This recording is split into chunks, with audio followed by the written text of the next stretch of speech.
This is The Grip by The Plenteous Life. Stop talking yourself out of it.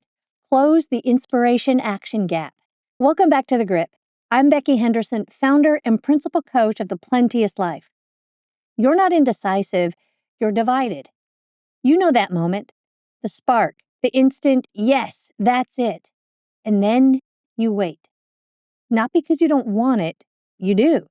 You just don't move fast enough to stay ahead of the part of you that protects comfort for a living. Give it a few days and the story machine boots up. Maybe later. Not yet. I need to think. And suddenly, the thing you were excited about starts to feel risky, heavy, and strangely complicated. This isn't a motivation problem. It's a divided mind problem. Part of you wants the next level. Another part of you reads the next level as threat. And the longer you delay acting on inspiration, the more fear fills the gap and the smaller your life becomes. This issue of The Grip is about closing the inspiration-action gap fast, so your mission stops paying the hesitation tax. Let's dive in. Close the gap. The divided mind. Let's name what this is and what it isn't. This is not procrastination. Procrastination is dodging what you don't want. This is delay on what you do want. The idea you care about, the conversation you know you need, the opportunity that matters. You feel the pull, you see the opening, and then you wait long enough for fear to make the decision for you. Humans are wired to move toward opportunity and retreat from threat. So when you're hesitating in front of something you actually want, it's a signal. Somewhere underneath the logic, your system is registering danger. That's the divided mind. Desire on the surface, alarm underneath. Enter delay, one of the survival brain's most reasonable tricks. It rarely announces, I'm scared. It shows up disguised as leadership. I don't want to make the wrong choice. I need more information. It's not ready yet. I don't have the time or money. What if something better comes along? The impact of delay. For founders, delay is expensive in a very specific way. It usually doesn't feel like failure. It feels like relief. A small exhale that quiets the risk response. That's why it's seductive and why it keeps repeating. Here's what delay costs you in real life. Number 1, delay blocks feedback, and feedback is fuel. If you don't move, you don't learn. No data, no correction, no growth. Number 2, delay taxes energy and attention. Your brain keeps running the background process. Should I? When will I? What if? And it steals the very thing founders need most, focused attention. Number 3, delay erodes self-trust.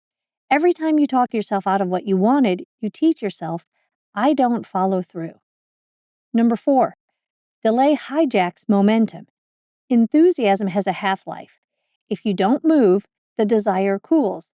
Then the first step gets increasingly heavy. Number 5, delay breeds regret. You normalize not getting what you want, and once that becomes habit, you stop demanding more from yourself. It's said far too often, I waited too long. Not because you didn't care, but because fear had time to take control. So, how do you close the inspiration-action gap effectively? You need more than action. First, you need alignment. You have to change who you are being in the face of opportunity.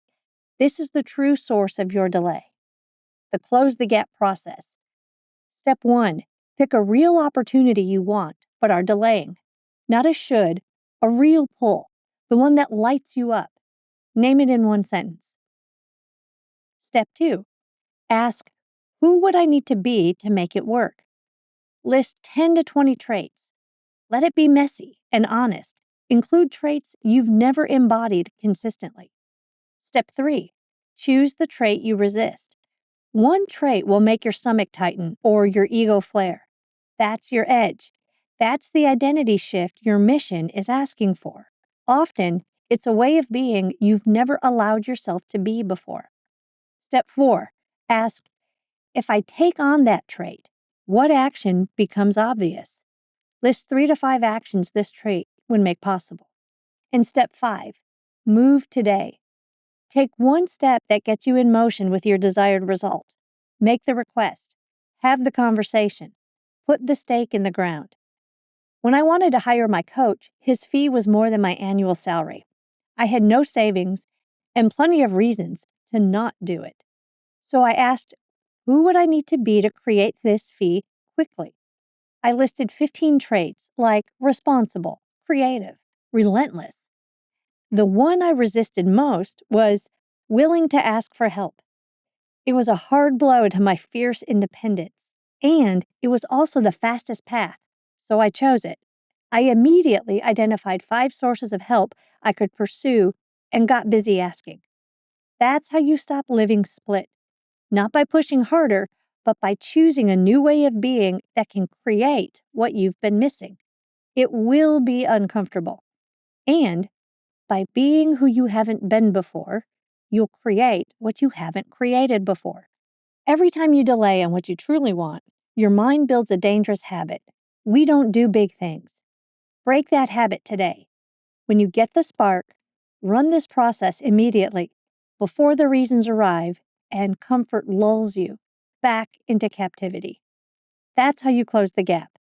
You become the kind of leader who acts from choice, not from fear's reasons. A unified mind is power. Your mission will accelerate when you stop negotiating with delay. Keep creating.